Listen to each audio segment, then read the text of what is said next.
How do you say your name? That's what's coming up on The Art of Bombing, episode 139.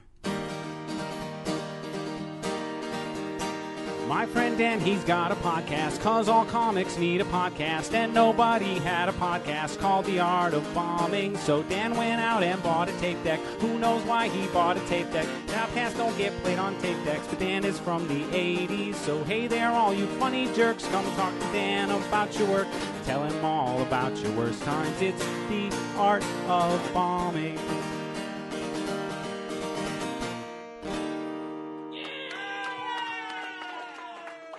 Welcome to a brand new episode of The Art of Bombing. I'm Dan Bublitz Jr. It is Tuesday, June 9th. I hope everybody's having a fantastic day. Today on the show, my guest is Wayne Burfeind. He is a fantastic comedian from the Twin Cities. We had a great conversation, and I'm very excited to share it with you. But before we do that, let's take care of some business. I'm excited. I feel fresh. I'm revived. I'm ready for life. I took a little weekend vacation. I went out to the Black Hills in South Dakota. I went to the Badlands National Park. Went out to Keystone. I got in touch with nature, and it was great. And now I'm back and ready to get back to life. I recommend that. If you need to get away, there's a lot going on, and there has been a lot going on in the country, and sometimes it's good just to take a break and decompress from everything, and a good way to do that is just to go out into nature. Even if you're not a person that's into nature, it's something magical about just looking at beautiful scenery out in the country or out in the forest or out in a mountain. Doesn't matter, just get out and decompress and just relax. It's a good little reset. And so now, obviously, you can tell I'm reset. I feel good. It's great. I got to spend the weekend with some friends, and it was great. You know what else I got to do over the weekend? Oh, this was the greatest. I got to do stand-up comedy in front of a live audience. Kinda. Yeah, that's right. I got to perform on a drive-in comedy show. And let me tell you, it was one of the funnest shows that I've done. Live, let me tell you, I had such a good time. It looked like we were performing at a county fair, and it was cool. Instead of the audience clapping, because we had an FM broadcaster or sequencer or whatever they call it. I don't know the exact transmitter. There we go. We had an FM transmitter, so people could sit in their cars like they were at a drive-in movie, listen to comedy. They had their windows down. We could hear some laughter, and instead of applause, we heard horns. That's right. They gave us horn breaks, and it was amazing, and it was such a good time, and it felt so good to get back on stage. A little rusty, but it came back very quickly, and everybody had a great set at the show. It was a good time. Nathan Holtz from Boss's Comedy put that on. That was actually where it was Boss's Comedy Club in Sioux Falls. If they do some more of those drive-through shows throughout the summer, I recommend going and checking it out. It was a good time. There was quite a few people that came to the show as well. There was, I think, they counted like 28 cars in the back parking lot. It was a good time. So if they do another one, go check that out. Or if you live in an area where they're doing a drive-in type of comedy show, go check it out. It is a little bit different than doing comedy or seeing comedy in a comedy club. It will never be the same, but it was still a good time, and I think you would enjoy it. It kind of brings back some nostalgia of the old drive-in movie theaters, so I definitely recommend you checking that out.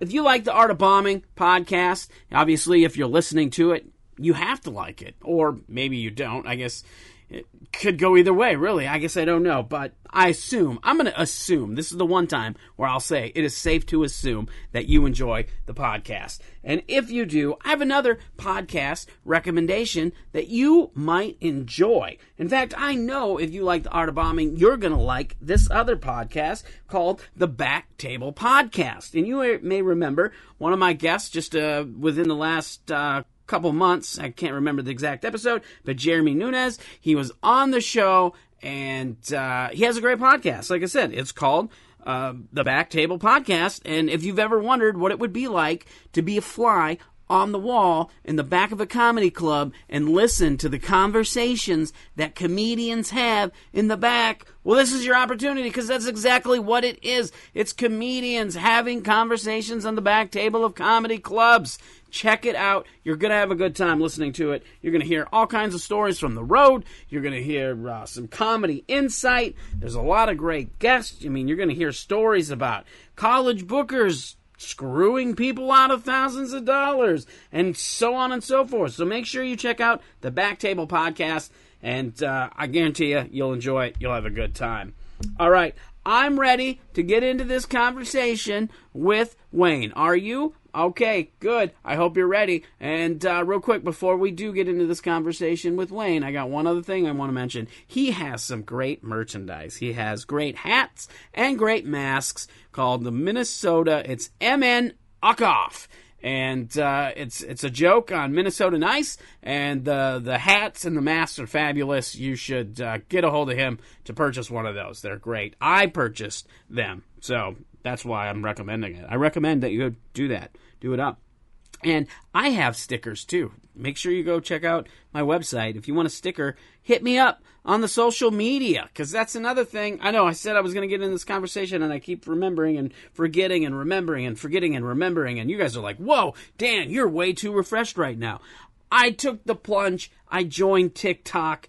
After my conversation with Dusty Slay, I joined TikTok. I threw up some clips, and oh my goodness, I have a stand-up clip that has over 45,000 views on it.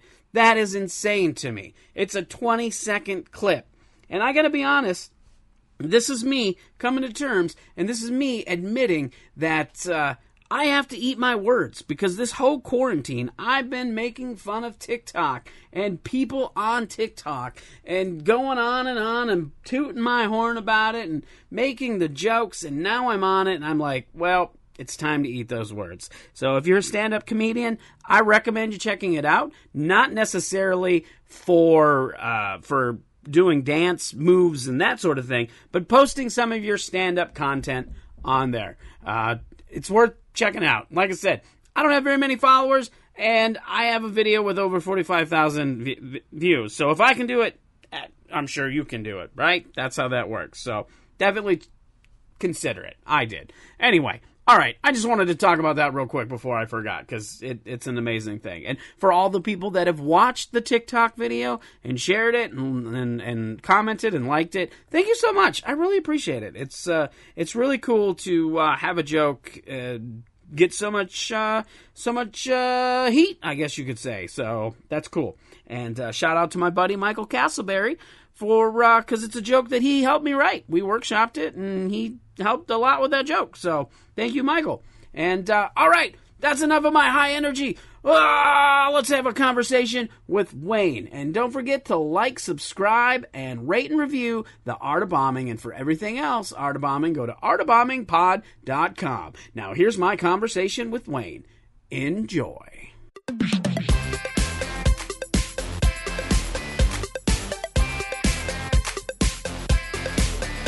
How have you been handling the quarantine? Is it going all right for you? Really good, really good. I was no, God, no. I was a part-time worker as it was, and I'm just a full-time house husband. My wife is still able to work from home, so we're very fortunate on many manners, and we still like each other a lot. So it's just basically if she starts getting loud or something, I just go into the other room, because we just live in a condo, a one-bedroom, and so I'll just go in one room, and sometimes she'll volunteer to go into the other room and stuff so I can watch TV or do whatever, and I'm just like, you're working. Where are you most comfortable? Yeah, right. Yeah, so, exactly. So I just do the cleaning and then make the food and just make sure she's happy. So that's what it comes down to. Nothing wrong with that, as long as it's working out. That's good. Yeah. That's good. Yeah. Yeah, I that's the same. My lady she's the breadwinner right now. I mean, I am able to collect unemployment, but you are not? I am. Okay, so, nice. Yeah, I'm able to collect unemployment, but yeah, I'm not working or anything right now, so. Yeah. She's working from home, so.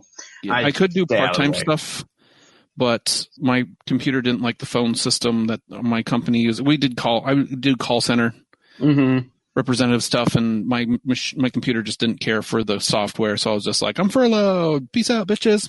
So, that works. Yeah. And also, again, like my wife makes really good money doing what she does, so I just volunteered. I was like, look, I'm not going to take hours away from these kids who are busting their butts and still able to pay rent barely. So I'll just let them take as many hours as they need because I don't need it. So yeah, which that's a good place to be in.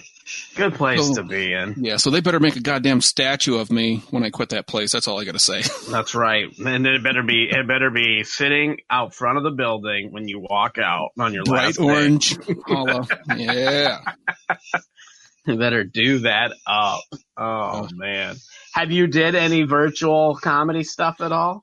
Yeah, actually, I just did my first. Well, I've been watching some of them, but I did Monday Night Comedy Show, and then I did Andrew and Rebecca's open mic thing, and then I did John Russell's mental health thing. So those are only 3 things I've done, and man, I'm just glad I've done comedy this long, where doing jokes to no reaction doesn't hurt as much as it did in the early days. You know what I mean? Now I'm just used to it. I'm like, whatever. Yeah. That's kind of how I've taken it, like the approach I've taken with it, doing stuff online and virtual. I'm just like, I don't care. I'm just going to have fun with it. Yeah, and that's one thing that annoys me, too, is this when almost every comic makes a comment about, no reaction, huh? Huh, no reaction, huh? Like, what were you effing expecting? What did you think was going to happen? Yeah, exactly. There's no exactly. That's, I don't know. That's just the way people are dumb.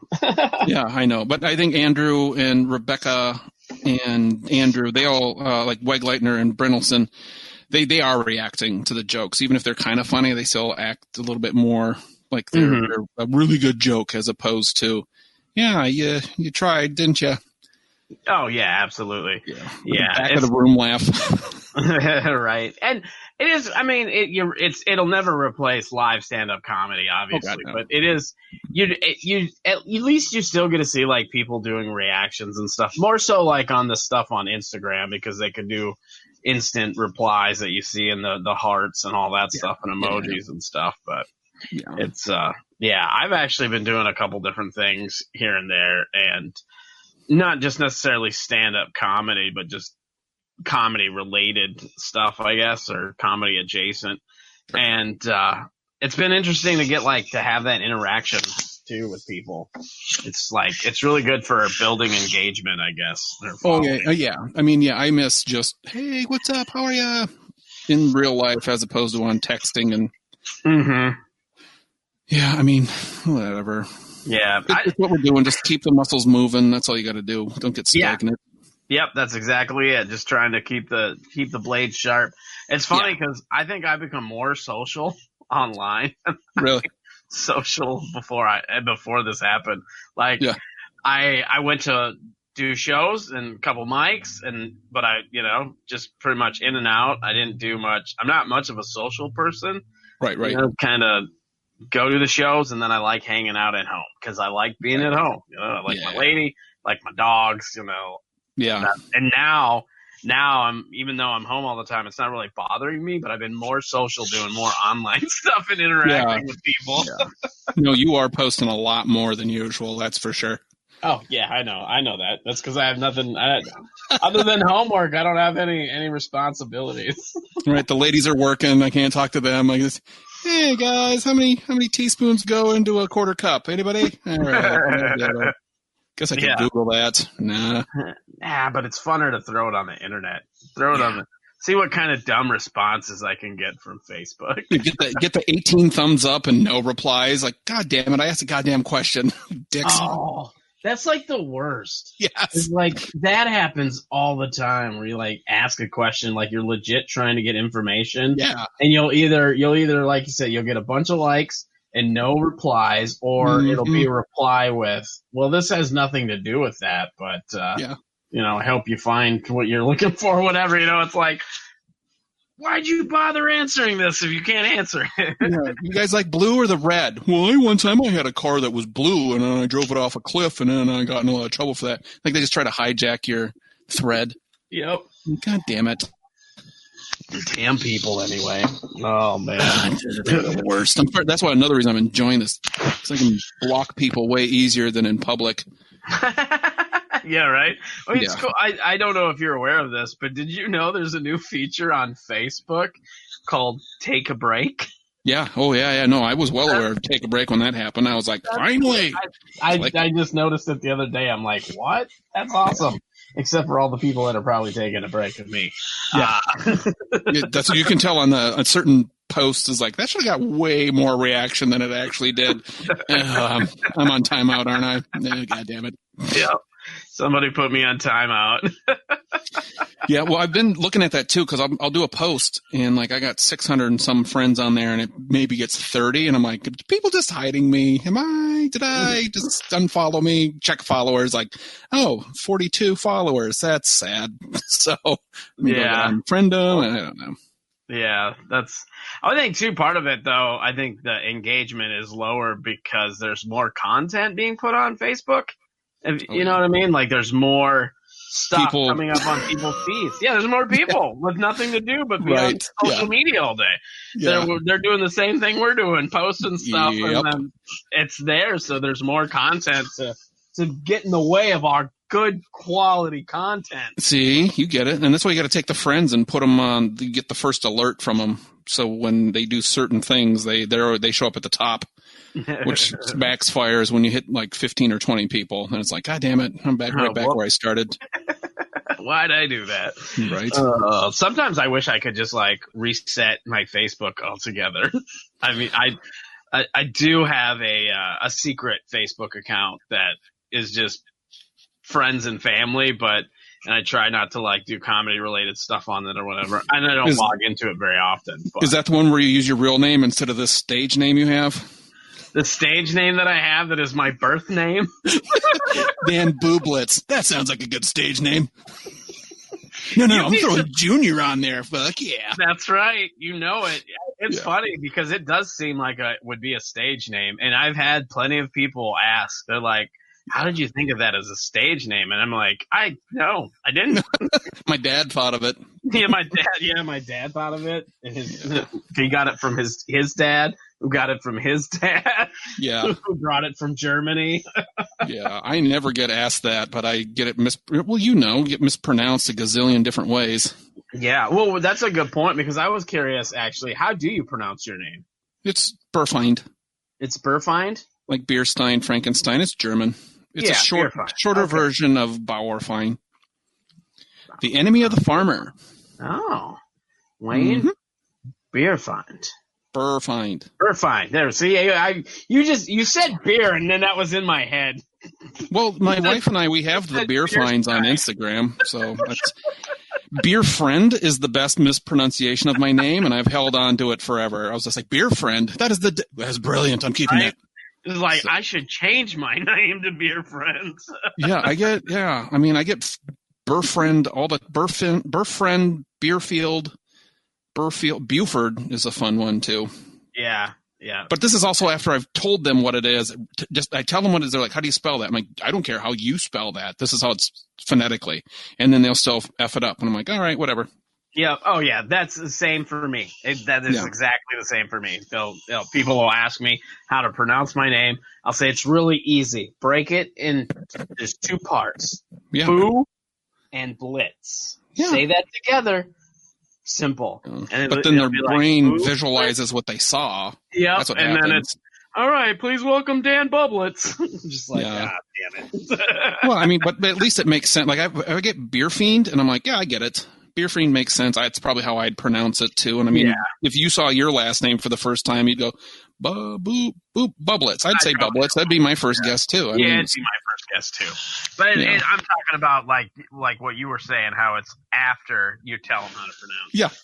I let them write it down themselves too. I don't phonetically. I did that one time for a guy phonetically. I did Berfind, and he still went Burfeind. I was like, what the fucking hell just happened?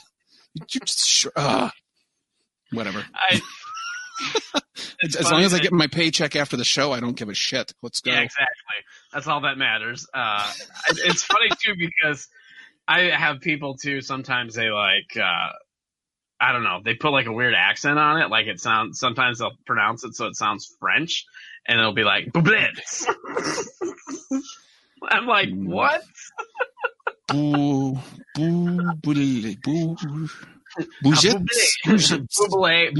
is a one that sometimes people like. They'll be like, I'd be like, fuck yeah, related bitches. Sure, why not? It's not even close to the spelled the same, but whatever. Again, as long as that check clears, you tell me what you want. Yeah, exactly. As long as it's spelled correctly on the check and I can cash it, I don't care. Yeah, exactly, yeah. And there's plenty of checks I've brought in like, yeah, it's close enough. just fingers crossed, fingers crossed, fingers crossed. Please cash, please cash. Yep. All right, you have a good day. Like, fuck yeah. All right. Mine, I'm always worried with mine that they'll spell it phonetically, you know, so then it'll be B-O-O-B. Yeah, right. Booblets. Like, hey, have you been to Boobs in Winona? Big Boobs? I have not. Yeah, it's a bar, and they do shows out there occasionally, and they'll get some big names out there, but it's Boobs is what it's called, but it's spelled Bubs. Oh, really? Yeah. I wonder if it's a Booblets that owns it. No, but maybe it was the earlier, maybe it's older. The people before you guys blitzed, it was just Boobs. Yeah, that could be. Yeah. Either way, I mean, it's an interesting last name. Yes. Oh, yeah, absolutely. I definitely, it definitely brought me torment in my life. Oh, God. Oh, what? What? How? I don't conceive how. Really? A female anatomy name? What? Right? Oh, man. It's funny, too, because on top of that, like, all the times that people, you know, like, people try to, like, roast me with my name or whatever. I'm like, I'm in my 40s. There's nothing you're going to use my name for, like, how you're going to say my name, that I did not hear in grade school or middle school. Right, exactly. Exactly.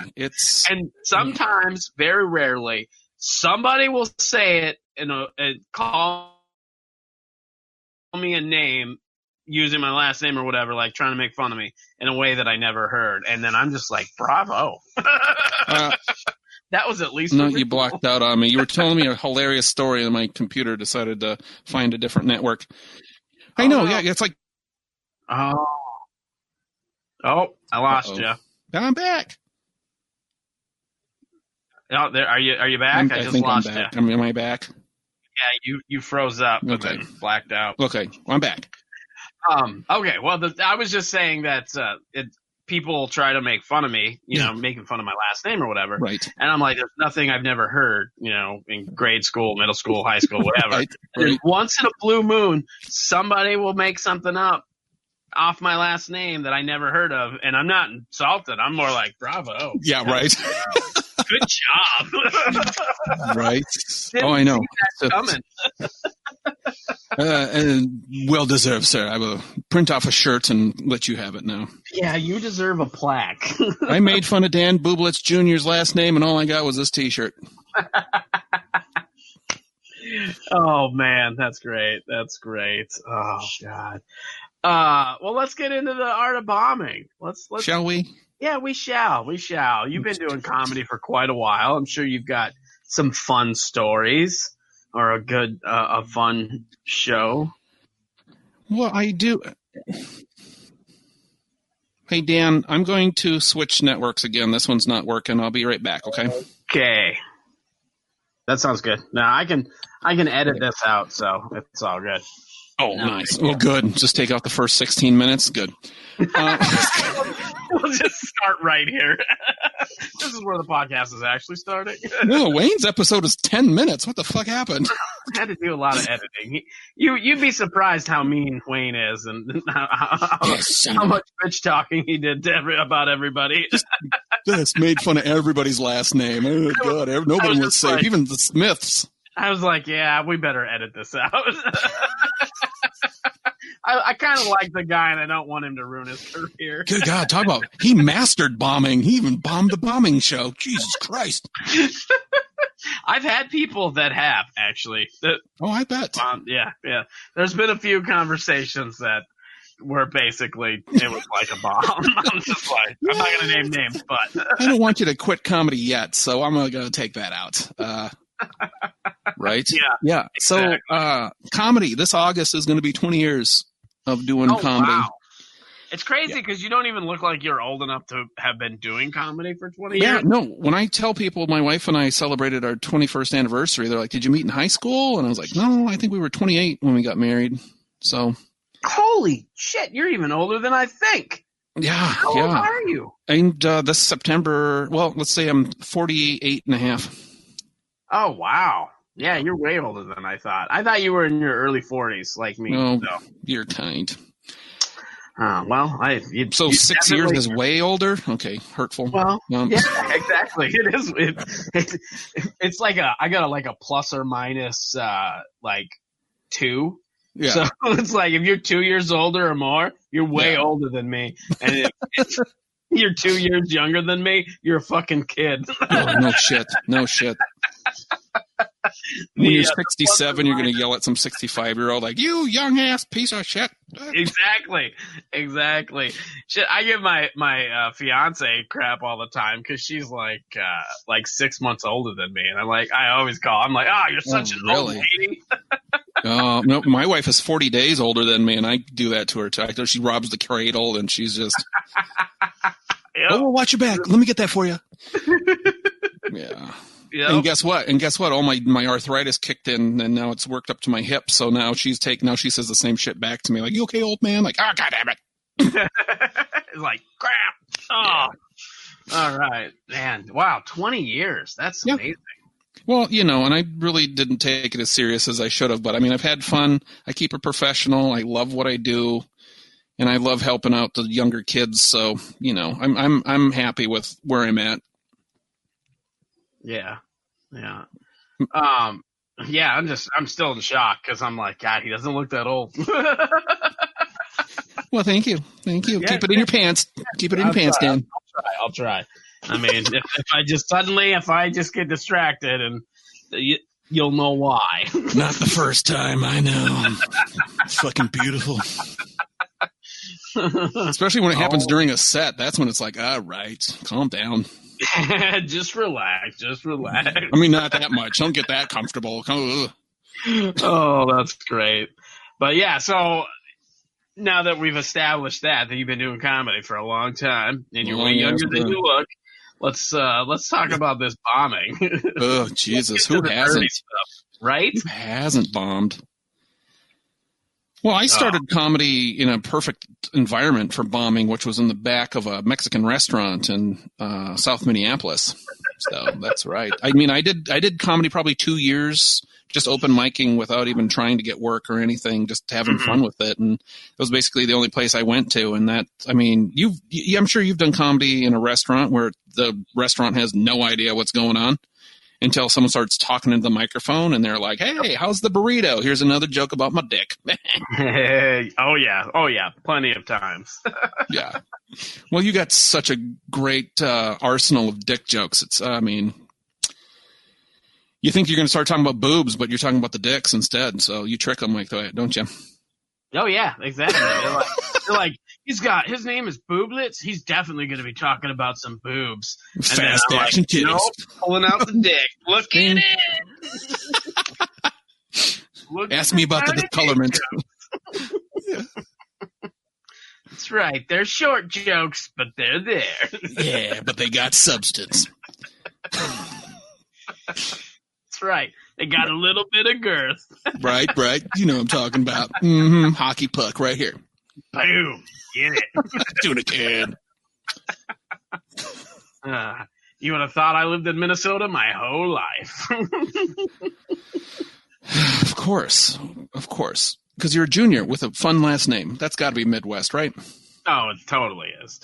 I have most of my family, I think, it was pretty much Midwest. Okay. Yeah. I mean, it's crazy, too, because it's such a unique name, but I know of at least 3 other – oh, thanks. 3 other keeping you fueled there. What you drinking tonight, buddy? Tonight, I am drinking a little Mississippi Mud. Oh my Black and Christ! Tan. Yeah. Oh, God, that's the Busch Light of Black and Tans, isn't it? Well, I was at the liquor store and I saw it and I was like, they still make this? And I was like, whatever. Was that $2.99 for that thing? $3.59. Oh, it's going up. Woof. Gone up a little bit, but it's still cheap as hell. In my day, you used to get a Mississippi Mud for $1.25. 5 bits. And I believe that. Yeah. Well, I worked at a liquor store too, so that's where I got all the fun booze. That's how I realized what boozes I did like, what I didn't like, because I didn't have to pay full price for the high-end stuff. So I was like, well, you know what? I do like bourbon, and I do like high-end bourbon, so that's what I'm going to stick to. Oh, yeah. Yeah, I don't drink a lot of as much beer as I'd like to because of the diabetes. So the beatus will get you. Yeah, it will get you with the beer. So typically I drink stuff like I like White Claw and Truly and the hard seltzers because they're not as many carbs in them. Well, and now, I mean, how many breweries are coming out with hard seltzers, and a lot of them are actually really tasty.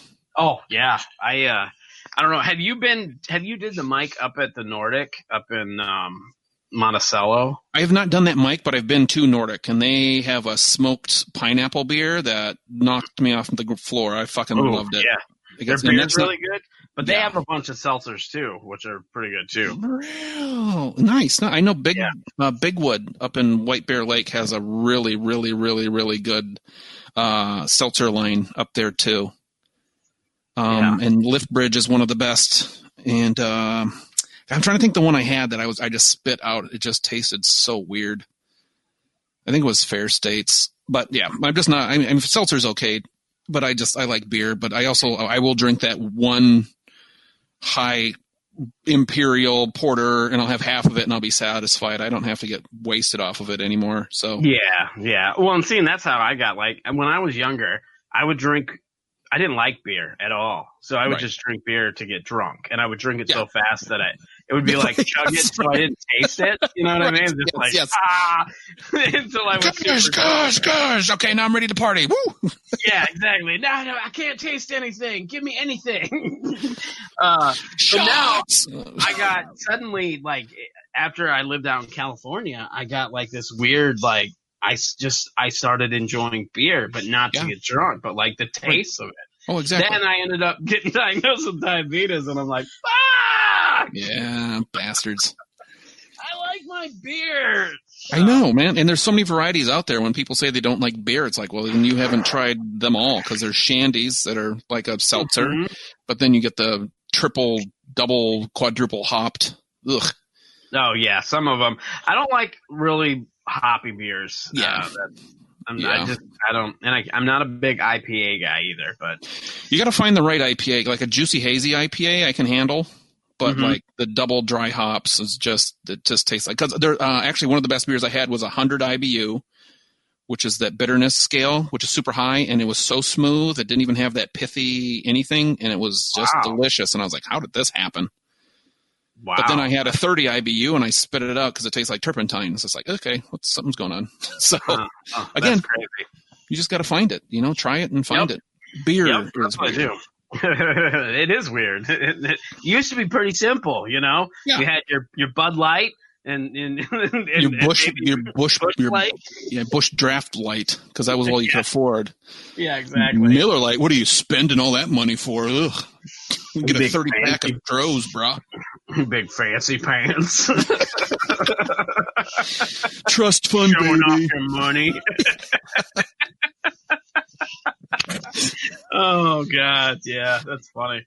It's that's another thing that I love about being back in the Midwest, which didn't help with the drinking and loving beer, is that the alcohol's so cheap out here. Like I got so used to paying a lot of money for alcohol. Yeah. Out in California, because easily a beer, even a Bud Light, most places, $5-6, and then your other, specialty beers or whatever, anywhere to $10 to $12, Right. And I came back here and beer's like $3 and pretty much doesn't matter what kind it is. I'm just like, yes! Narnia! I have come home. I'm never leaving. Why do my feet hurt? Okay, I got it. Yeah, exactly. Fucking diabetes. Diabetes. I'm sorry, I tried too hard. Diabetes. That'll be the story of me when I die from it'll be diabetes. That's what's gonna kill me. Yeah, my wife and I, we actually came home. I just came home. Like I said, I thought it was 8:00 when we got home from a beer run we did. We went out to Indeed in Northeast, and then we went to number 12 Cidery in downtown, and then we drove out to St. Paul to 10 Whiskers. Oh. You know where 10 Whiskers is, right? Yeah, because I live in Laugh Camp. I live, it's like less than 10 minutes from me. Oh, nice, yeah. Well, it's in the same building as Laugh Camp, so that's what I like to tell people. Like, hey, man, it's right there. And right there. And they got the Keys, and they got the Sawat D, and they got the Black Sheep. I mean, that building is tight. Yeah, yep. I actually just went to did a liquor run myself today. Nice. I ran out of booze, and I was like, we got to go to the liquor store today. I got to go get some Mississippi Mud, babe. That was an impulse buy. I just happened to walk by and see it. It was on the impulse rack right by the register. Well, yeah, it wasn't even – it was funny because it was in, like, the cooler with some of the the hard teas and stuff. Oh, and it sure, was like – I don't even think it was in the right spot. It was just in the cooler, and I was like, they still make this? Okay, I'll buy it. And it's still just as mediocre as you remember, isn't it? Oh, yeah, absolutely. But whatever. It's a beer. Right? I mean, when everybody was drinking 40s, that was the one I would grab. Oh, yeah. Because I was like, I mean, I could handle Mickey's a little bit, but all the other ones, just there was a weird sweetness and bitterness to them. I was like, no, they shouldn't make songs about these beverages. Yeah. Exactly. Oh my God. All right, let's get back into it. We keep getting sidetracked. Wow. I told you I'm going to bomb this whole thing, man. That's okay. I could have talked about beer forever. So. Dude, do you follow the beer finds on Instagram? The what? The beer finds? I don't. I should. Though. We're on Facebook. We do videos. We'll talk about beers. And well, it's April, so we're talking about ciders this month. Oh, okay. And next month will be Cerveza de Mayo. So we're going to get Mexican styles. Ooh. And Indeed just released their Mexican, not Mexican, I think it's Mexican, it's a Mexican lager light. And then they added a bunch of fruited things to it. So I'm really excited about it because I do like Indeed a lot. They made a Mexican cousin, which was their Mexican lager that they aged in tequila barrels. And it's one of the greatest beers that they only made once. And I was like, you sons of bitches. Oh, that's like the worst. Yeah, I'll have to check that out then because, yeah, I'm a big beer guy. Like I said, because of the diabetes, I have to, like, watch it. But yeah. Going to breweries and everything. And then I collect Steins, too. Like, that's my thing. Like, right. These are all these the different glasses that I have are from different breweries in the area. Yeah, no, that's all we drink any liquid out of in our house is a beer pint. That's it. Yep. Have pints and steins and all kinds of different glasses or whatever. Yeah, and if one breaks too, the wife is like, "Oh well, I guess we're gonna have to go to another brewery." We're just gonna have to go get another one. No sentimental value at all with any of these suckers. The labels are peeling off or gone. It's just like, oh well, let's go to another brewery. Just get another one. Yep. It's funny. I just found a couple that I assumed that my fiance broke and didn't tell me because she's did that before. Yeah. And I'd given her crap, like a whole bunch of shit about these glasses. And I'm like, she was like, yeah, I probably did. I don't know, whatever. Well, I was going through some stuff and I found them packed away. Oh. Stuff that we hadn't even unpacked yet. And did you apologize? Oh, yeah, I did. I was like, so those glasses I assumed you broke, I found them today. I don't know why they were packed with the stuff they were packed with, but I found it fit at the time. It fit. You had some space, and there it went. Boom. I guess. Well, we had movers move us, so they were probably just like, whatever.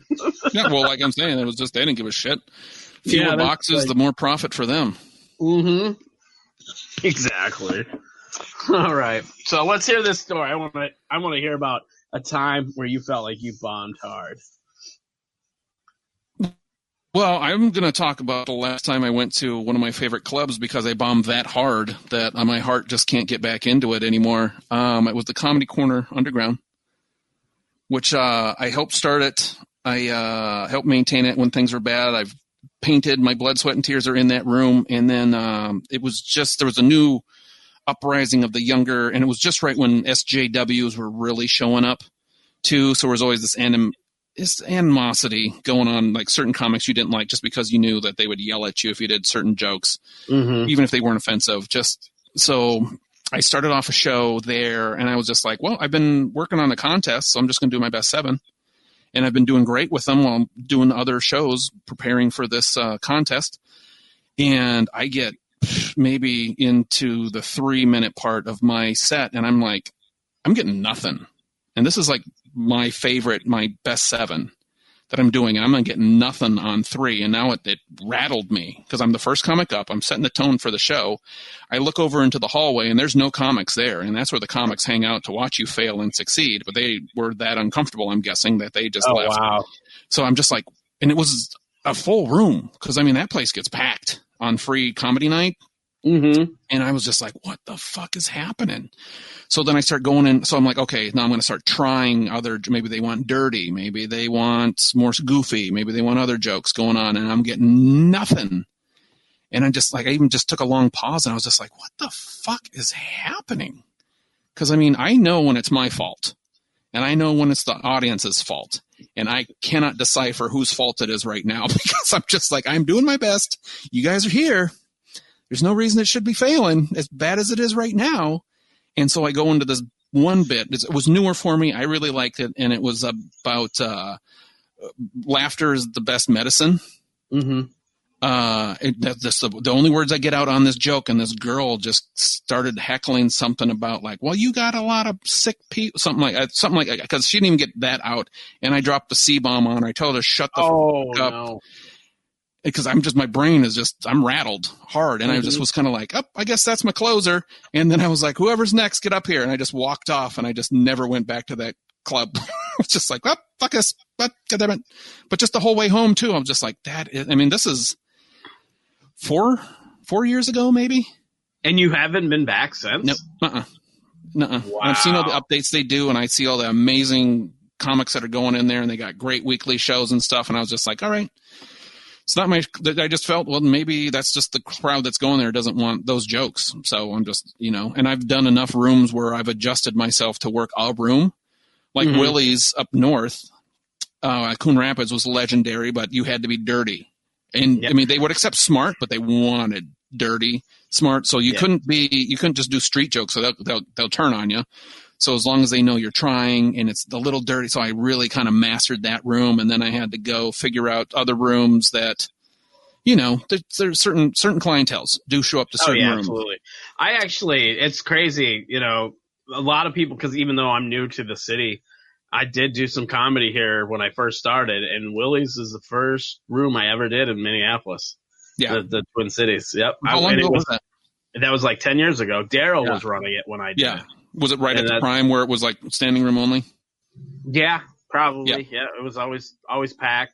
And that's where I met a majority of the Minneapolis comics that I know, that night. Mike Lesser was there. Gabe Noah was there. Corey Adam was there. Just all. Yeah, I mean, it was the place to be. It was a Sunday night. Like, just all kinds of people were there. It was Sunday night, debauchery galore, and no one gave a shit about showing up to work on Monday because it was a great room. You had fans. You'd run into people around town. They'd be like, "You were at Willie's." You're like, I feel like a celebrity. And then other stuff started happening up there. I mean, it's Coon Rapids, which is just not the smartest people live in that. It's basically the Florida of Minnesota. But there were other nights weird shit would be going on at that bar, and it wasn't at all. The owner loved it. He took care of us. Good dude. I worked up there doing trivia for a while. Yeah. I was actually surprised.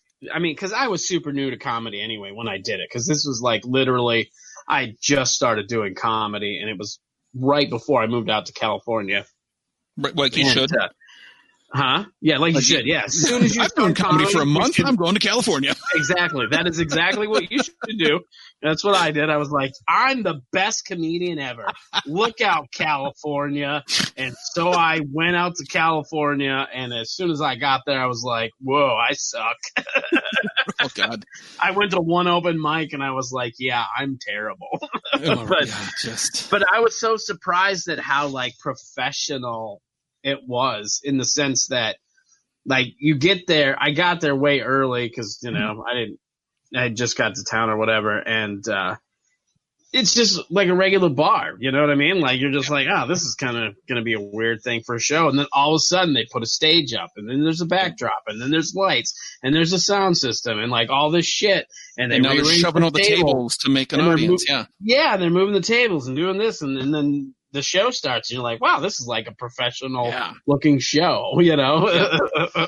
Yeah, man, the owner loved it. I mean, it was a Grumpy's before, and then Bill and his family bought it, and they called it Willie's, and Bill ran it, and he loved the comedy so much, and he would pay extra to get headliners to come up there, like like T.J. Miller, I know, was up there. Oh, wow.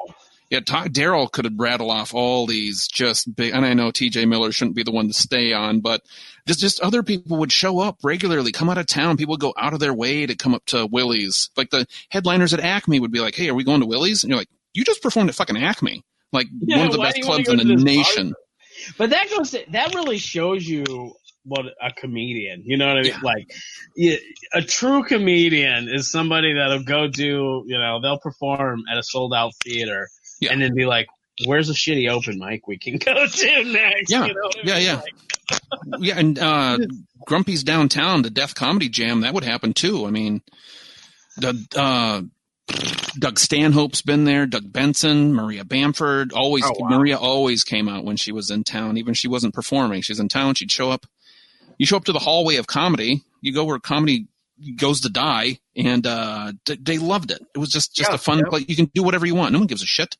Yep. Oh, yeah, absolutely. I actually, when I lived in San Diego, a buddy of mine, we started an open mic at this shitty bar, and it ended up becoming kind of legendary because of you didn't know what was going to happen. It was such a dive bar. Like, some nights the comedy was great because the crowd came for comedy, and it was amazing. And then other nights the crowd was like, fuck you guys, and they're ready to stab somebody, and like fights broke out. And, whoa, that sounds like Willie's.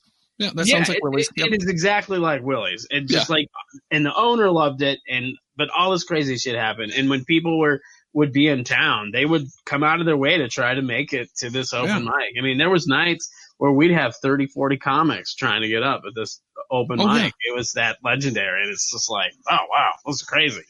Yeah, no, I mean, that's a good name for it too. And then just for no reason, it just stops.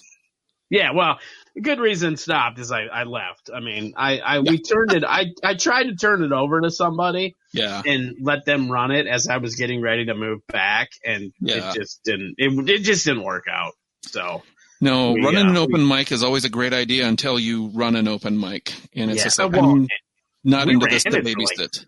Yeah. Oh, yeah. We ran it for like 3 years, though. Yeah. I mean, it was a long running room for an open mic, which is crazy. That's great. To think about. Yeah. I mean, and just thinking about like how long rooms do go, but man, I've run open mics, and it's just like, you know what, man, you don't have to get time, but then a name shows up, and the person that brought them is kind of like, hey, can we get time? And you're like, God damn it. Yeah. Bump people and move shit around, and that's the one thing that I will never get tired of being angry about is these people are entitled. Mm-hmm. I've been doing comedy 2 months. I brought a friend. Can I get up whenever I want? Like, no, because you're the 18th person to ask me this, and this is where you're fucking going. And if you don't like it, I'm sorry, but go fuck yourself. Go find another open mic, buddy. Go find another. In Minneapolis, good God. I mean, what night isn't there an open mic now? Saturdays? No, yeah, absolutely. Well, even Saturdays, if you stay up late enough, there's an open mic. If you're into it, like, there's a mixed open mic, the Balls Cabaret at the Southern Theater.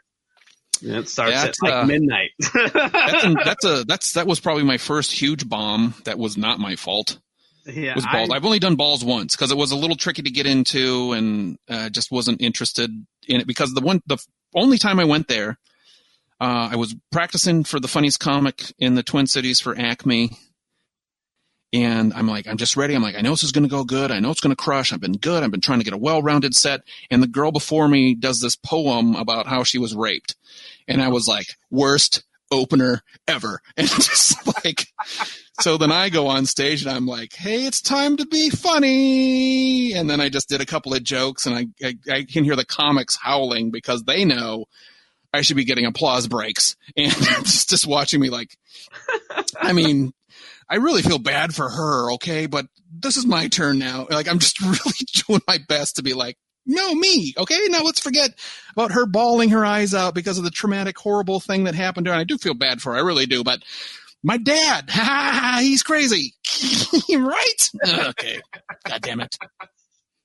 That seems about right. I did it one time myself, and that seems about right. I did it one time, and then I was just like, this. It's for one, it's too late for me. Oh, that's the biggest thing. Like, it doesn't start till midnight, and I'm just like, oh, I just can't. I can't do that. But it was pretty much the same. There was a few one comic. I've never seen him at another open mic or anything, and he pretty much just went up and did other people's jokes. Oh, God. And he brought his own little speaker and his own little microphone, and pretty much did other people's jokes. And then, of course, he did great. Everybody's laughing and ha ha ha, ho ho ho, and whatever. And then I go up and I'm like doing like real material that I wrote myself, and stuff from your heart. Yeah, like stuff from your heart, and yeah, exactly. You stupid idiot. Gallagher almost broke me one time. I had to take him around the media, and we were having breakfast because we were between radio spots, and he asked, Sure. He's like, "What's your comedy about?" And I was like, "Well, talk about my life and observations or whatever." And he's like, nobody gives a shit about you. He said, "I only care about dick and fart jokes and sex. Those are the only jokes you need to do." Mm-hmm. And pretty much, like, I was like, fucking just like, oh my God, this guy who's been doing comedy for fucking so many years just might have ruined me. Like, what? He just basically told me to be a hack. Did you see his earlier stuff? Yeah, obviously. That was the thing. I mean, he did do that stupid hacky stuff to get him in, but he would throw in these brilliant political jokes. And oh, no, absolutely. I mean, for him to say that is baffling to me, but that's what again, he would know. Exactly what I would know. Because it was like one of them things where I'm sitting there and it's like, man, you've been doing comedy for 30 plus years. You have over 12 or 20 or whatever it is Showtime comedy specials. Yeah. And that's what you're telling me is to just be a hack, essentially. And I was just like, oh my God, I don't know. And it got in my head. And that night at the show, I ended up not doing very well because it got in my head, and I double just guessing the whole fucking show. Yeah, that's right. Fucking double everything. Like, is my material good? What am I doing? Should I be doing this? Do I need to be hackier? Like, all this shit. And I did not have a very great. Do I have a half hour of dick jokes? Do I have a? Yeah, exactly. It totally shook me. And then I finally shook it off, and I was like, fuck that guy. Yeah. He's just an angry old bitter racist guy now. Oh my God. Yeah. That's only any story I've ever heard about that guy is he's just an angry racist. Yeah. Yep. That's a lot of it. I mean, he did the show that we did, cause it was a show that I had produced with a co-produced with a friend of mine, and, his show was fine. We didn't have the smashing. We just had him do straight stand up, and the show was great. But I mean, he can be he has, like you said, a lot of good political jokes and stuff like that. But I think that as he gets older, he's getting worse and worse. Cause I know he did a show in Sioux Falls, and I was talking to some people that were there, and they're like, yeah, it was terrible. He was just a bunch of bitter. He was really bitter and just, Yeah. He did a show in St. Paul. Daryl Horner's got a good story about that. St. Paul, it was at this club that was closing down anyway, and it was mostly a metal show. He showed up and was just an asshole to everybody and everything, and charged people extra money for stuff that he didn't do, and even said some remark to, don't put people in the front row that look like they're going to eat the watermelon after I smash it. And it's just like, oh, so he is a complete pile of shit. Wow. Okay. Yeah. That sounds about right. That sounds about right. We didn't do the smashing because that was like the technical writer for that in his contract was ridiculous. And we're just like, and so much more expensive. We're just like, fuck this. We don't want that. Right. Have you heard of the band Metallica? I have. Okay. I have not seen them, but I have heard. Because didn't he tour with them for a while too? Like they got a better reaction than him, so he fired him. Yep. But yeah, no, I'm one of my friends from school. His brother was the guitar player for that, so I went to the show one time, and I just couldn't stop howling on how great of a job they made at him as being a bitter asshole in between songs. I was just like, oh, this is so wonderful. I would love to see that. But well, nothing like hearing Ride the Lightning and then just watching melons and tomatoes get smashed on a makeshift table. Oh, it's great. That's hilarious. Yeah, it was fantastic. And they broke up, got back together, broke up, got back together. I think they're completely broke up now because they got babies and stuff like that. Because you know how great kids are with traveling. Oh, yeah. Yep. That's I'm glad that I don't have them. Yeah. And as I am, especially now, because I don't know if I could like kids this long, so much contact. I don't know how caretakers do it. People are probably going nuts right now. I'm like, I've always been thankful that I didn't have kids. And are your dogs sick of you now that you're always home? That's funny that you say that because I just tweeted that the other day. I'm pretty sure pets are the ones that are really annoyed by this pandemic. Yeah. Aren't you supposed to be? Aren't you supposed to be gone by now? Look, man, 5 walks. I'm tapping out at 5, buddy. I can't take any more walks. What are you doing? Why are you here? Yeah. I noticed that a little bit with my dogs because he'll be late. One of my dogs, he'll be laying on a bed or just like sleeping, and I'll see him and I'll be like, "Oh, you're so cute!" And I'll come over there and he just looks at me like, "I'm trying to fucking take a nap. Don't you have a job or something?" Yeah, he does the paw to the face, just go away. Get out of here. Like, I'm trying to sleep. Why are you here? I will figure out a way to kill you. Well, once I get opposable thumbs, you're dead. My cat. Yeah, right. The cat's plotting our death. My dog's just like, why are you here? He's so annoyed. So, God. I hated you before, and now I hate you the most. Yeah, I'm like, this is actually my house. What are you doing here all day? You know you guys are going to have to start paying rent, right? Especially now that you're staying here more. You know? I mean, the feedings were suitable, but now you're going to have to start paying. Mm-hmm. Yeah, that's exactly how I imagine my dog is thinking about everything going on right now.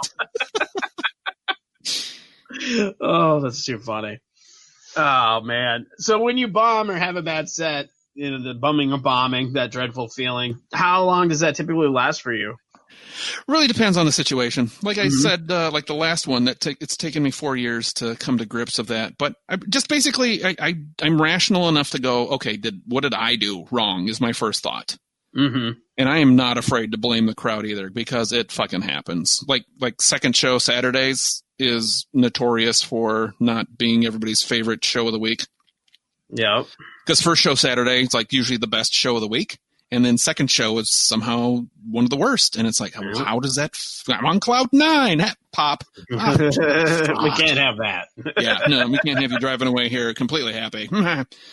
But that's just it, though. You got to think about like, okay, I know it works. I know it happens. And I'll just be like, well, what was I doing on stage? I could have been doing, I mean, I record myself audibly. I've been videotaped myself in ages. But I know I do a kind of a stance thing sometimes. Sometimes I'll favor a side of a room. And, I mean, I'll try to decipher it. But by the time I lay my head on the bed, I'm over it. Because it's a part of the job. It happens. Like it's like with call centers. You get a shitty, caller. You can't take it personal. It's just that person was having a bad day and they just got you at the bad time. Am I going to hate this person for the rest of my life? 5 of you, which I have their phone numbers, and I've been trying to figure out ways to prank them the whole time during this quarantine. But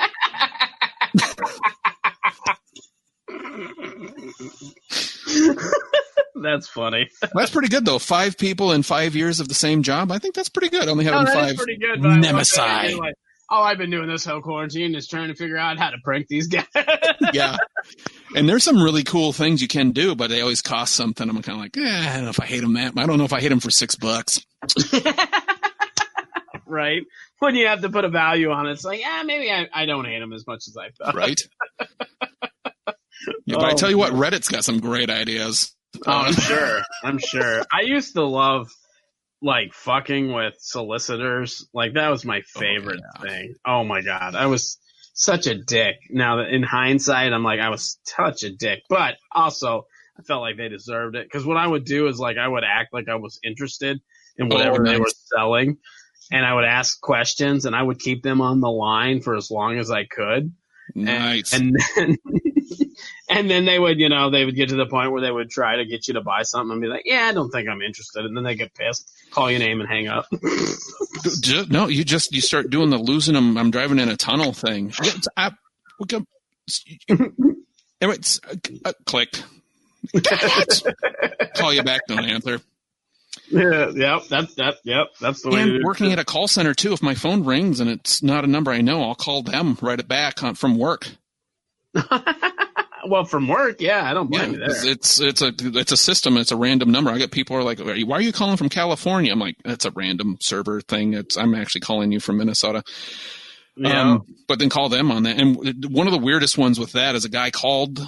He sat through the prompts to get to me and was like, "Hey, can I talk to so and so?" And I was like, "You're calling a call center? Oh, are you thinking about selling your house?" And I was like, "What in the fucking fuck is happening?" What? You were getting solicited. I'm like, I told you, you're calling the call center. You think we got house money? Good God, right. Get out of here. What are you thinking, man? What are you thinking? Oh, that's funny. Kind of adding on to that, you were talking, they watching sets and stuff. What do you try to do to analyze? Like, how do you, like, when you have a bad set, what do you try to do what do you try to do, or what are the takeaways you try to take away to improve your set or your? Yeah, listen to my audio is the first thing. I'll listen to that. Oh, I can listen to myself, but I can't watch myself now. And that took a while just to get into the listening part. But I'm listening to like, okay, how did I deliver it? Like this joke fell flat. Why? Because this is like nothing hurts your heart more than like, this is my surefire. This is my banger. And it gets nothing. And you're like, all right, I fucked that up. Because I must have done something. And then I'll listen to it and I'll be like, oh, I didn't do the callback in the front. I didn't do I jumped right to this. I didn't do the voice right. Okay, that's my fault. But then there's also, all right, I did the joke right. What the fuck was happening in the crowd when that happened? Because that's happened too, where I'm like, okay, it's not my fault. What happened? So then just think about like, well, what's going on? Was it a late show? I've had it where the MC was going around talking to tables during my set. And I was like, what is happening? Yeah, no shit. Why would they do that? Because he owned the place and he thought he was a comic, so he did like 5 minutes of his own jokes and just wanted everybody to validate him. And then as I'm on stage, he's getting validation instead of waiting till after the end of the show. And then he heckled the headliner, and we were like, okay, we're gonna go. That's so annoying. Woodlake, Minnesota. Because I just had a conversation with somebody today. And we were talking about that, about how like you get these bar owners, that, they like comedy or whatever, but they don't understand the etiquette for it. And they're just like, I'm having a comedy show. I'm cool. And then they like think they can add to the show by heckling or getting involved or whatever. And you have to kind of play nice because it's like, well, I got to make sure they pay me. But right, exactly. Well, that was the worst thing. That Woodlake guy, he paid us as soon as we showed up, and I was like, dip shit. I'm out. Yeah, and well, it just made sense though, because I turned on him in the middle of my set, and even the bartenders were like, "We are so sorry." Yeah, I mean, because I had people show up to the show because Woodlake is. Do you know where Granite Falls, Minnesota is? Yeah, or Marshall. It's in between that. They put us right by the door, so if anybody came in, they had to walk in front of the stage to get in. It was 30 below, so every time that door opened too, it was like, oh, okay, that's cold. And then getting heckled by the owner the whole time was just like, okay, this is the dumbest shit that's ever happened. Yeah. Surprisingly, it's probably not the dumbest shit that's going to happen or has. Yeah. Well, and then so they got funny. us. Go ahead. That same guy, he got us a hotel room, but it was one room for both comics. And the headliner was just like, "Well, we'll leave when we leave." And I was like, "What are you talking about?" And he's like, "I ain't got nothing to do today." I was like, "What?" So we stayed there till 3 instead of leaving at 11. And they called a couple times. He's like, just add it to the bill, is what he said. And they're like, we need approval. He's like, okay, all right, we'll just call the guy. And then we just hung out and that was the last we heard from him. And then the guy who drove was like, all right, we're going to go. I was like, all right, fuck that guy. And then we actually got a gig off of it, too. We did a gig in Granite Falls at a bowling alley because of that show. Some guy liked us and was like, hey, I want to do comedy. And we were like, at a bowling alley? And we're thinking a convention room or some shit. Like, nope, right on the lanes. We were right on the goddamn lanes. Wow. That's crazy. Yeah, it was a way better show than that other one, but yeah, it was still weird. But still, yeah, I was to be on the lanes. That's excuse me. Crazy. Go. Beer dude, that's right. I'm drinking the beer. I'm drinking that Mississippi mud, baby. My cheap Mississippi mud. Woo-hoo. I'm getting drunk on a Thursday. Because guess what? Papa every day's Thursday. Yeah. Every day. Yeah. Every day I don't have shit to do. So. Yeah, true. I don't know about you, but I've started consuming more alcohol being at home than I did before. Because I didn't typically keep a lot of alcohol at home. Sure. It was more of because I knew I would go out to do comedy and stuff. Yeah. And so, I'm going out. I'll have a beer here, beer there, whatever. Now that we can't go out anywhere, I'm like, I got to have alcohol in the fridge. Yeah. And then that equates to, I have alcohol in the fridge. I got to drink that. You don't want to go bad. You can't let alcohol go bad. Yeah, exactly. I got to have a couple drinks a day. That's got to be how it is. Yeah, I drink way less now. Good for you. Well, because I was doing the comedy. And that's a beverage or two. And then I was doing bingo and trivia as well. And that was several beverages on those. Yep. And now it's just like, I got beer and stuff, but we have it all planned out for the beer finds and stuff like that. And, maybe a beer every other day now is what it's coming down to, as opposed to, 4 or 5 beers a day. Oh, well, good for you. Good for you on that. Yeah, I'm fucking loving it, Dan. It's great. Well, I'm not saying it's good for you, but it's good of you. I mean, I didn't have that kind of self-control. Yeah, I'm over here like, you've seen me. Oh, I can see. See. I'm on like my 3rd glass. Yeah, you've got delivery coming to you too. Good Lord. Hour. Yeah, my wife would be like, well, if you want it so bad, get off your ass and get it. And I'm like, okay. Well, typically she'd be like that too, but she knew I was recording, so she's sweet like that. Yeah, that's super nice. Yeah. Oh yeah, my lady's super, super sweet. I'm way, way, way, way, way lucky. I know that. Oh yeah. Oh no, I tell my wife I'm very lucky too. Yeah. I think the truth. Yeah, right. Just keep them happy, man. With lies. Exactly. Gotta keep them happy. Now, I'm going to do some fun stuff before we wrap this up, because we keep going on these tangents, which is great. This has been a fun conversation. Real fun. But some of the fun stuff I like to do, because since we talk about like bad shows and that kind of thing, I like to flip it around a little bit and do some fun stuff, which the first thing is a new thing that I've been doing is, what's the worst thing you've ever said to anybody on stage? Well, except for the shut your effing mouth C-bomb. That's about the worst thing I've said to somebody. Is that the worst? Okay. I kind of had a feeling that was going to be your answer. We did. There was one time I made a lady cry. I was headlining a show, and it was like a showcase, so it wasn't like a true headline.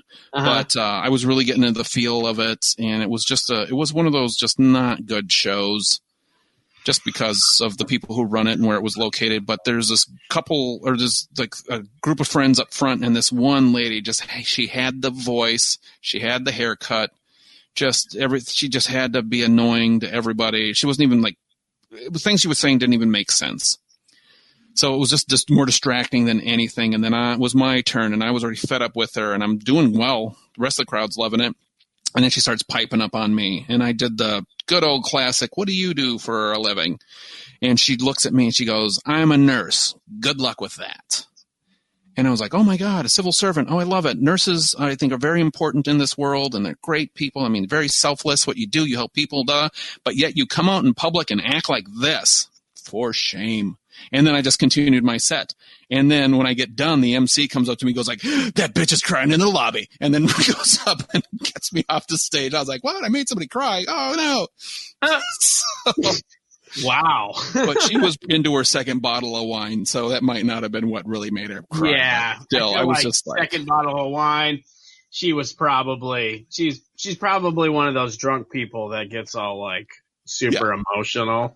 Oh yeah. My ex was like that, where she'd get super drunk and then she'd start like bawling and getting all depressed and sad about everything. Don't drink. Yeah, if you can't handle it, don't. So yeah, the C-bomb I think is, and that was 4 years ago. Otherwise now it's just I just tell people to be quiet. I treat them like children now. That's my favorite thing. Will you ever go back?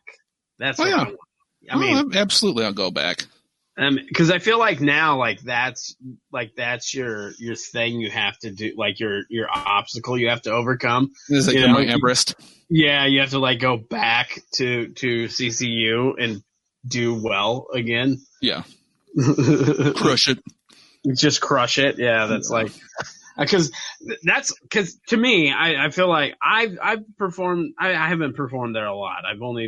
I think I did the open mic once and I didn't do very well, and then I hosted a show that some friends of mine were doing like in the middle of the week, and there wasn't a big crowd, but I did fine hosting. It wasn't, a thing or whatever, but I often feel like when you do bad, like at a show or like at a particular room, you try so hard, especially if you have like a lot of respect for the room, that's the worst. It's like you're trying too hard. You're not being yourself. Yeah. And then you want to go back and do it to do even better, whatever. Oh yeah. Redeem yourself.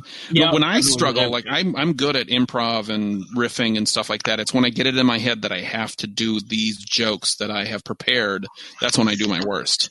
So I'm like, I wrote these on purpose for a reason. Here we go. Yep.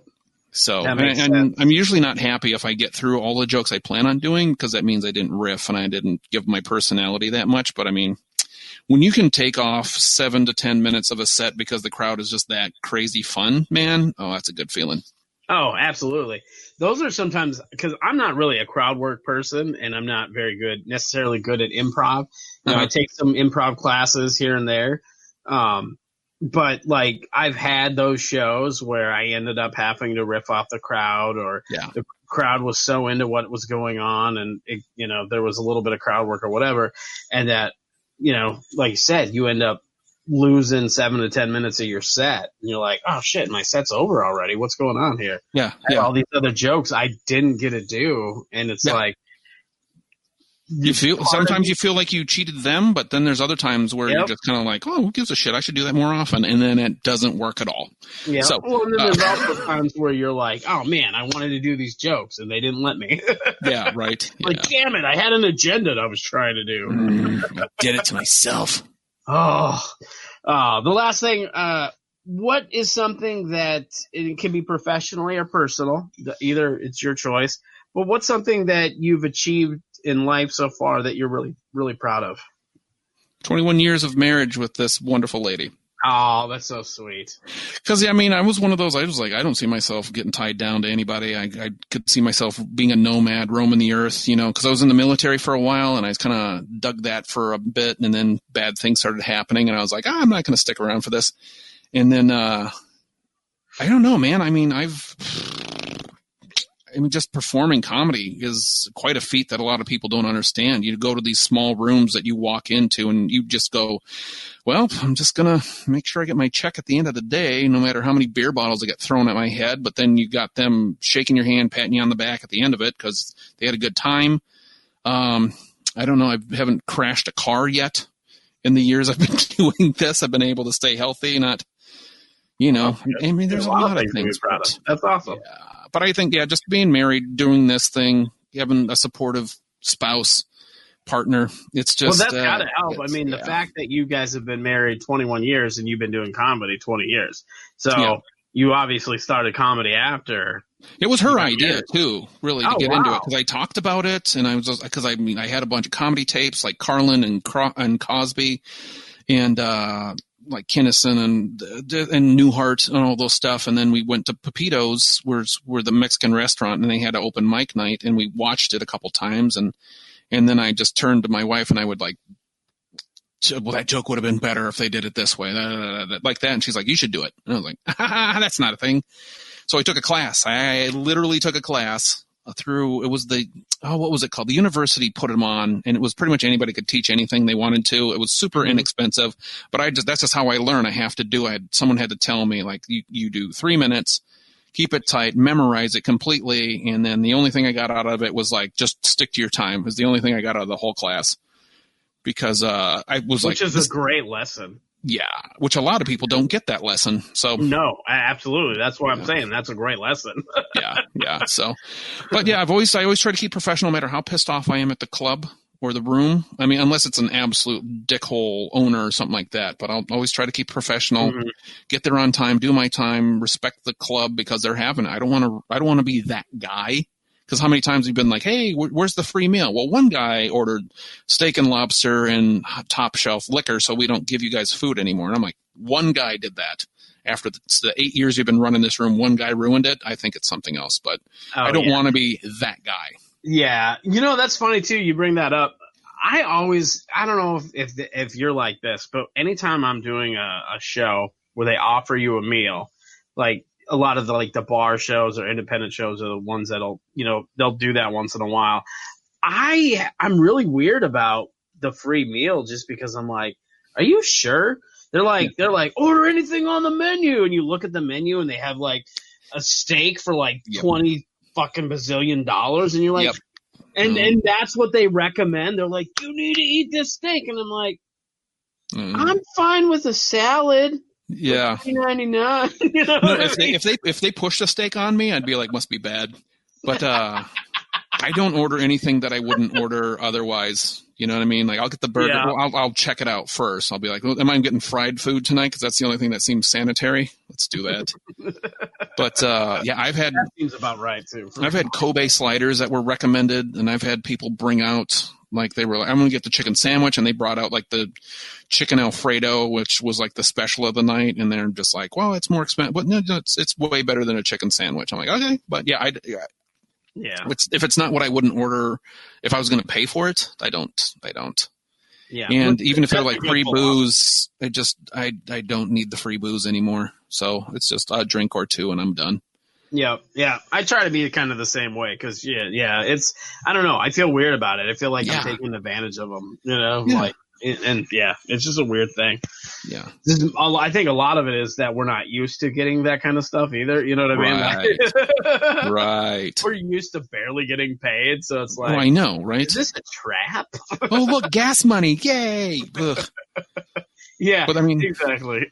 Merch. That's the importance of merch too, man. To actually be able to afford to do this as a living, man. Mm-hmm. It absolutely is, and I know there's a lot of comics that are like they like talk shit about having merch and talk down on it and stuff, but I don't think a lot of them comics have actually worked the road and they don't quite understand. I know. Where they're like, well, I don't want to have merch because it's stupid. Well, yeah. Well, when you're making $100 after you drove eight hours, right. Merch is a good thing to have because that's where you're going to make your money. Yeah, and it's usually those guys who are complaining about it are the guys that like trick their way into being a headliner who aren't going to be around much long anyway or get knocked back down to featuring. That are complaining about that stuff. Or you know what? There are some people out there that have some pretty goofy, just like, wait, what? You desperately found your worst joke and made a shirt and you can't sell it. You can't give them away. But then there's clever, like your dice. Like, I mean, you're selling that to people who didn't even see your joke. Yeah. Oh, absolutely. You know what I mean? I don't even do the joke anymore. Yeah. Yeah. That's one of the greatest things about that is I don't have to do the joke to sell them dice. Yeah. Yeah. Cause my merch, I've sold, I don't have anything within arm's reach, but it's the Minnesota sign and it says it basically says fuck off, but it has Minnesota as the F. And I say it's my Minnesota nice. And now I'm calling it my Minnesota social distancing, but I have hats and stickers. And one time I sold 3 hats to a group that didn't even see my set. They came in after my set because they were running late, and they just turned around. They looked like, hey, how much are these? Oh, we'll take 3. And I was like, yeah, you will. This is the best. So, do you find that, do you do good with hats and stuff typically? I mean, the reason I asked, this is more of a personal thing for me, because I've been thinking about, I just haven't figured out what I want to put on a hat, but I've been thinking about doing hats for merch, because I feel like it's a 2 words, one size. That's all I have to carry. One size. That's exactly why I'm thinking about doing hats. That's exactly it. I have a couple of shirts I used to sell, but it was just like, I'm sorry, I'm all out of extra larges. Surprise, surprise.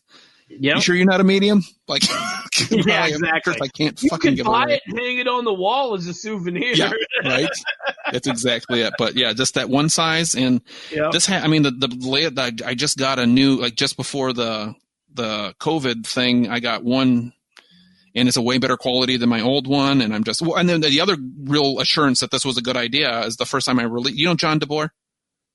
Yeah. The comic, great guy. I worked with him down in Goonies, and I was like, what do you think of these? And he was like, are you fucking kidding me? Where did you get this from? I was like, I don't know. I Googled the shit out of it. I haven't found it anywhere. And he's like, I will buy 4 of those from you right now. And I was like, okay, I'll give you a deal. He's like, no, you will not. Here is all the money I owe you. And then he bought 2 more by the end of the night. He bought 6 hats from me that night. Oh, wow. And I was just like, okay, this is a good idea. And I had to order new ones now, and I'm telling you, man. And the thing with that one too, I do have to do the joke for it to really sell a lot, because otherwise at the end of the show, people are like, don't make eye contact. You know those folks who can't wait to get to their car. Oh yeah, absolutely. Yeah, I'll probably have to talk to you more off the podcast about. Yeah, oh, absolutely. Because I'm definitely interested, because it is something I've been looking at doing, is hats or whatever. Yeah, because I got the can koozie idea from Josh Flurhog. Because that was, again, one size. I can get various colors. It's very small. I can carry it around, and the markup is stupid. Yeah, so. And that's what Nathan Holtz does. He does koozies. Oh yeah. And a lot of times he doesn't even do like a set price. He's just like, give me what you want, and he does really well with them. But hats is something, because like you said, I did the same thing with, like, I've had a bunch of different T-shirts or whatever, and they'd sell fine. Too many different sizes, and having to carry all that shit. So, but that's why I like my dice, is they're small. I make them myself. I don't have a lot of overhead. If I run out on the road, I can go make more. Like all these things about it. So that's always a good thing. But we will get this wrapped up. The last thing, where can people find you? They can find me at Facebook. The beer finds. Let's push the beer finds. Okay, my wife and I, we do a thing. We love beer. We drink often, but we don't drink a lot. And it's the beer finds, plural with the in the front. You can also find Orange Love, LUV, as you can see on there, LUV, on Instagram. And I don't Twitter. You got a website though, I imagine. No, I got Facebook. Oh, really? I don't know. Oh, okay. You know what? I had a web page when I first started, and I actually got a recurring gig coming off of that, but then it got hacked. And then I went to the website to go like, okay, who do I got to call? And they're like, oh, just enter in your information. I was like, this is my information. We can't find you. Of course you can't, because I was fucking hacked. So I call, and they're like, oh, just go online. I'm like, nope. Click a button. They're like, what's your password? And I was like, I got fucking hacked. They fucking changed it. So that's when I was just like, that's the last time I'm doing a website. And then Facebook's been just fine, and just keep yourself busy, and then making friends, I think, is the best way to network now. Yeah, that's fair. I actually have to talk to people. Gross. Oh, man, that's the worst. Yeah, but just look up my name, Wayne Burfeind. There's not a lot of us out there. Orange Love. You'll find me, and I'll be more than happy to be nice to you. And if you got questions about comedy, I'll lie to you and make you think you're funny. Oh, sweet. All right. Thanks, Wayne. All right, Dan, thanks so much for having me. You have a good one. The Art of Bombing is a Blitz Entertainment production. Hosted and produced by Dan Bublitz Jr., The Art of Bombing intro music was written and performed by John Holt. All other music used in this podcast was under the Creative Commons license. If you would like to help the Art of Bombing, you can do so by subscribing, rating, and reviewing our show on whatever podcast application you use to listen to the Art of Bombing. For previous episodes, blogs, and more, visit artofbombingpod.com. Have a great week, and remember, stay safe so you can live to love.